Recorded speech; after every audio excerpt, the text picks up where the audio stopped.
तो क्या हाल है बच्चा पार्टी, मौज मस्ती हो रही है कि नहीं। वेलकम टू द चैनल यार। और आज हम पढ़ने वाले हैं कौन सा चैप्टर, नेक्स्ट चैप्टर जिसका नाम है अपूर्व अनुभव। तो अभी तक इस सीरीज में हम अच्छी अच्छी कहानियां सुनते पढ़ते आए हैं, तो उसी तरीके से आज भी हम एक नई कहानी सुनेंगे जिसका नाम है अपूर्व अनुभव।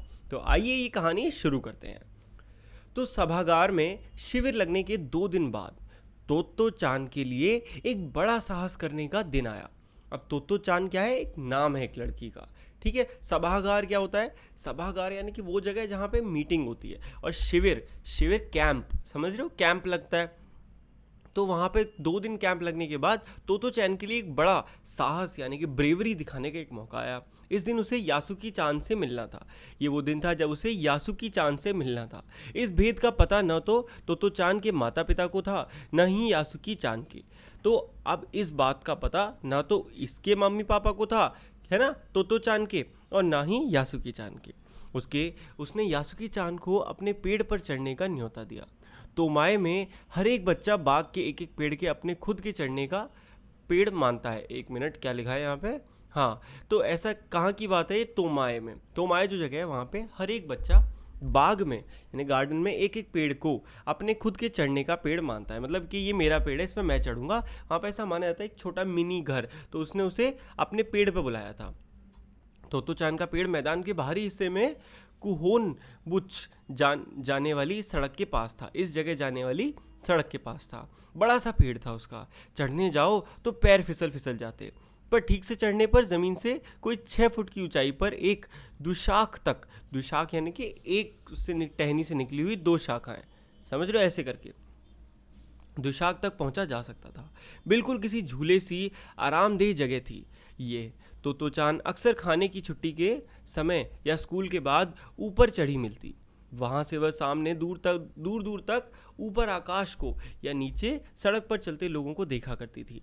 बच्चे अपने अपने पेड़ को निजी संपत्ति मानते थे, मतलब उनकी पर्सनल प्रॉपर्टी। किसी दूसरे के पेड़ पर चढ़ना हो तो उससे पहले पूरी शिष्टता से माफ़ कीजिए, क्या मैं अंदर आ जाऊं, पूछना पड़ता था। यानी कि अपने घर की तरह उसको रिस्पेक्ट दी जाती थी।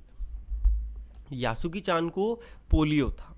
अब आप समझ रहे हो, जो यासुकी चांद उसका दूसरा लड़का था जिसको उसने पेड़ पे इनवाइट करा था, वो उसको पोलियो था। इसीलिए वो ना तो किसी पेड़ पर चढ़ पाता था और ना किसी पेड़ को निजी संपत्ति मानता था।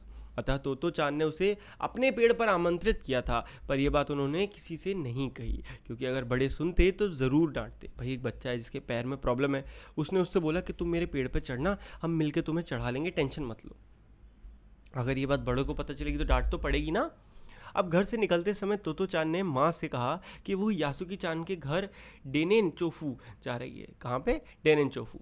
चूंकि वह झूठ बोल रही थी, इसीलिए उसने माँ की आंखों में नहीं झांका। वो अपनी नज़रें जूतों के फीतों पर ही गड़ाए रही। रॉकी उसके पीछे पीछे स्टेशन तक आया। जाने से पहले उसे सच बताए बिना तोतो चांद से रहा नहीं गया। मैं यासुकी चांद को अपने पेड़ पर चढ़ाने वाली हूँ, उसने बता दिया। अब जब तोतो चांद स्कूल पहुंची तो रेल पास उसके गले के आसपास हवा में उड़ रहा था। यासुकी चांद उसे मैदान में क्यारियों के पास मिला। तो अब वो वहाँ पहुँच गए अपने स्कूल, और बहुत अच्छी हवा चल रही थी। और यासुकी चांद जो उसका फ्रेंड था उसे कहाँ मिला, गार्डन के पास। गर्मी थी, गर्मी की छुट्टियों के कारण सब सूना पड़ा था, सब शांति थी। यासुकी चांद उससे कुल जमा 1 ही वर्ष बड़ा था, सिर्फ 1 ही साल बड़ा था, पर तोतो चांद को वो अपने से बहुत बड़ा लगता था। जैसे ही यासुकी ने तोतो चांद को देखा, वो पैर घसीटता हुआ उसकी ओर बढ़ा। उसके हाथ अपनी चाल को स्थिर करने के लिए दोनों ओर फैले हुए थे। तोतो चांद उत्तेजित थी। वे दोनों आज कुछ ऐसा करने वाले थे जिसका भेद किसी को भी पता न था। वो उल्लास में ठिठियाकर हंसने लगी। यासुकी चांद भी हंसने लगा। वो दोनों बहुत खुश थे। वो कुछ ऐसा करने वाले थे जो शायद किसी बड़े ने सोचा भी ना हो, कि एक ऐसे बच्चे को वो खुद दोनों मिलके पेड़ पे चढ़ाने वाले थे। उस बच्चे के लिए वो बहुत ही बड़ी बात थी। आप समझ रहे हो, मतलब जो बच्चा कभी पेड़ पर नहीं चढ़ा, उसने देखा है कि सब पेड़ पर चढ़ते हैं, तो उसके लिए बहुत स्पेशल एक्सपीरियंस होने वाला था।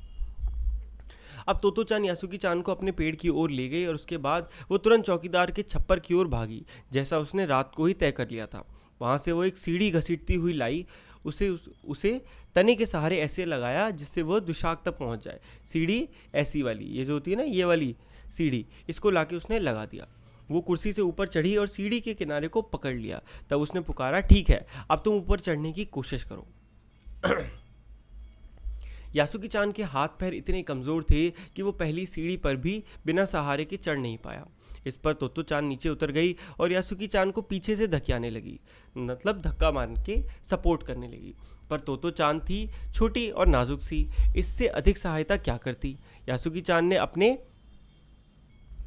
पैर सीढ़ी पर से हटा लिया और हताशा से सिर झुकाकर खड़ा हो गया, मतलब उसने अभी से ही उम्मीद हार ली। तोतो चान को पहली बार लगा कि काम उतना आसान नहीं है जितना वो सोच के बैठी थी। अब क्या करे वो। यासुकी चान उसके पेड़ पर चढ़े, ये उसकी हार्दिक इच्छा थी, मतलब वो चाहती थी कि यार वो इसको चढ़ा पाए।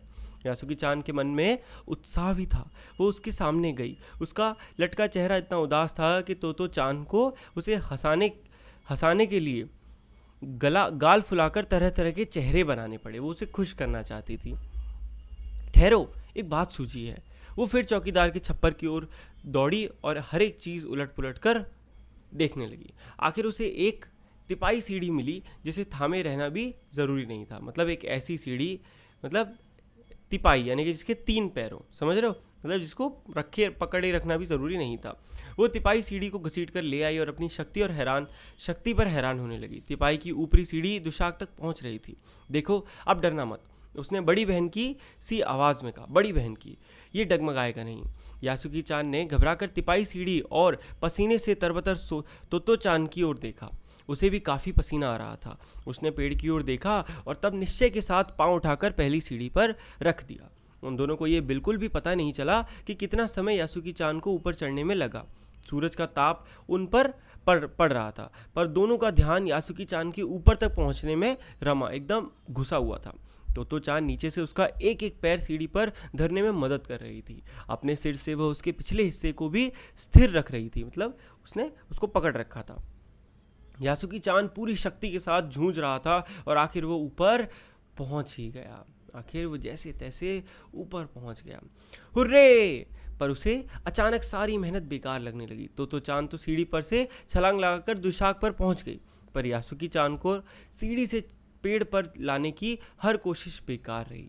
यासुकी चान सीढ़ी थामे तोतो चान की ओर ताकने लगा। तोतो चान की रुलाई छूटने को हुई, मतलब वो ऑलमोस्ट रोने वाली थी उस सीन को देख के। चाहता कि यासुकी चान को अपने पेड़ पर आमंत्रित कर तमाम नई नई चीज़ें दिखाए, पर वह रोई नहीं। उसे डर था कि उसके रोने पर यासुकी चान भी रो पड़ेगा। उसने यासुकी का पोलियो से पिचकी और अकड़ी उंगलियों वाला हाथ अपने हाथ में थाम लिया। उसके खुद के हाथ से वो बहुत बड़ा था, उंगलियां भी लंबी थीं। देर तक तोतो चान उसका हाथ थामे रही, तब बोली, तुम लेट जाओ, मैं तुम्हें पेड़ पर खींचने की कोशिश करती हूँ। उस समय दुशाक पर खड़ी तोतो चान द्वारा यासुकी चान को पेड़ की ओर खींचते अगर कोई बड़ा देखता तो वो ज़रूर डर के मारे चीख उठता।